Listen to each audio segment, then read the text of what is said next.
ایک شخص حضرت امام جعفر صادق رحم اللہ سلام اللہ کی خدمت میں حاضر ہوا، دور سے دیکھا اور دور سے دیکھ کے اس کے بارے میں فرمایا، اے شخص اگر میرے پاس نہ آ تو اچھا ہے، آیا ہے تو آ جا۔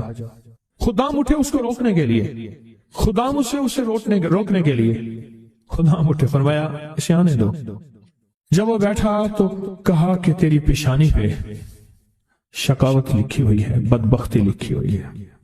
دو افراد ہیں، یا سعید ہیں یا شقی ہیں۔ میرے آقا سرور کونین صلی اللہ تعالی علیہ وسلم کی دعائیں ہیں باقاعدہ ایسے لوگوں کے لیے جو اگر شقی ہیں، اللہ ان کو سعید بنا دے، ان کو سعادت مند لوگوں میں شامل کر دے۔ ایسے لوگ جن کے لیے تیری نظر رحمت ہے، تیری خوشخبریاں ہیں، اور جن کے لیے تو نے جنت کو آراستہ کیا ہے۔ فرمایا تو خاموش بیٹھ جا، بیٹھ گیا اور کہنے لگا کہ آپ نے میری پیشانی کو پڑھ لیا، بس میں اسی لیے آیا ہوں، بس میں اسی لیے آیا ہوں اور آ کے آپ کی خدمت میں۔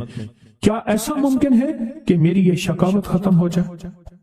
درک الشقاء قرآن میں ہے، حدیث میں ہے، وسوء القضاء وشماتة الأعداء جهد البلاء، اللهم إني أعوذ بك من جهد البلاء ودرك الشقاء وسوء القضاء وشماتة الأعداء۔ ممکن ہے؟ ہاں ممکن ہے، ممکن ہے۔ تو پوچھا کیسے؟ کہا اپنی دعا کے وقت کو بڑھا اور دعا کی زاری کو بڑھا اور دعا کی توجہ کو بڑھا اور دعا کا غم اپنے اوپر طاری کر، مسلط کر۔ دعا کا غم، مسائل، قرضوں، بیماریوں اور تکلیفوں کا غم تو سنا، دعا کا غم کیا ہوتا ہے؟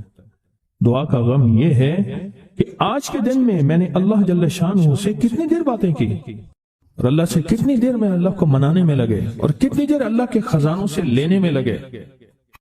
دعا کا غم اپنے اوپر مسلط کر، تیری شقاوت ختم ہو جائے گی۔ شہنشاہ آل بیت ان کا فرمان میں بتا رہا ہوں کہ دعا کا غم اپنے اوپر مسلط کر۔ یقین جانیے کوئی خبر نہیں، کل کی باتیں، ملاقاتیں روز ہوتی ہیں ملاقاتیوں سے۔ ایک صاحب آئے نا، ایسے بیٹھتے ہوئے بیٹھے نہیں، یہ گر پڑے، ایسے نا بندہ بیٹھتا ہے، ایک ایسے گر پڑا اور گرتے ہی کہا کوئی ایسا آپ کے پاس دعا ہے، نسخہ ہے جس سے میرا بخت جاگ اٹھے؟ الفاظ ہیں، یقین جانیے میں چپ کر کے بیٹھ گیا۔ کہنے لگا میرے پاس، پھر اس کے آپ دیدہ ہو گیا، کہا مجھ سے بالکل ناقص، نہ بولنے کا فن، نہ جاننے کا فن، نہ کھانے کا، نہ پینے کا، کوئی سلیقہ نہیں، بے سلیقہ ہیں، ایسے ہاتھ ڈالتے ہیں سونا ہو جاتا ہے۔ اور میرے ساتھ وہ لوگ ہیں کہ مجھے جو آپ سوچ نہیں سکتے کہ میری پہنچ کن لوگوں کے ساتھ ہے، پر آج تک بھی جہاں میں نے ہاتھ ڈالا ہے مٹی ہو گیا۔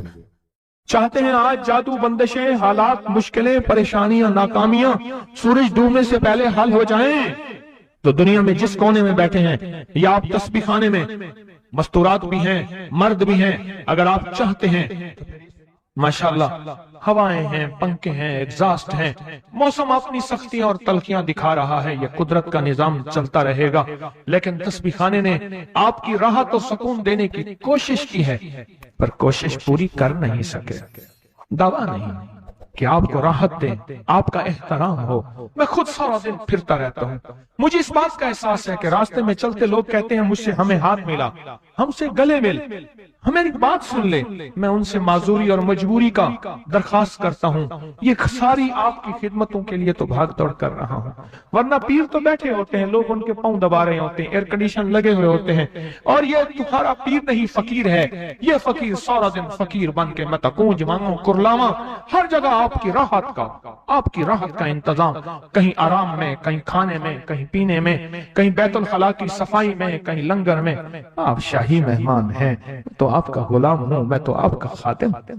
امام زین العابدین کو ایک شخص نے دیکھا، دعا فرما رہے ہیں، دعا فرما رہے ہیں، اور دعا میں یہ کلمات بار بار پڑھ رہے ہیں، بار بار دہراتے ہیں، پلٹ پلٹ کے پڑھتے ہیں، لپک لپک کے پڑھتے ہیں، جھک جھک کے پڑھتے ہیں، ڈوب ڈوب کے پڑھتے ہیں، ٹوٹ ٹوٹ کے پڑھتے ہیں، اور غم کی کیفیتوں سے پڑھتے ہیں، دل کی گہرائیوں سے پڑھتے ہیں، ہاتھ اٹھا کے پڑھتے ہیں، پھر ہاتھ اوپر اٹھا کے پڑھتے ہیں، پھر دعاؤں میں جھک کے پڑھتے ہیں، پھر اٹھ کے پڑھتے ہیں، کیفیتوں کے ساتھ یہ الفاظ بار بار پڑھ رہے ہیں۔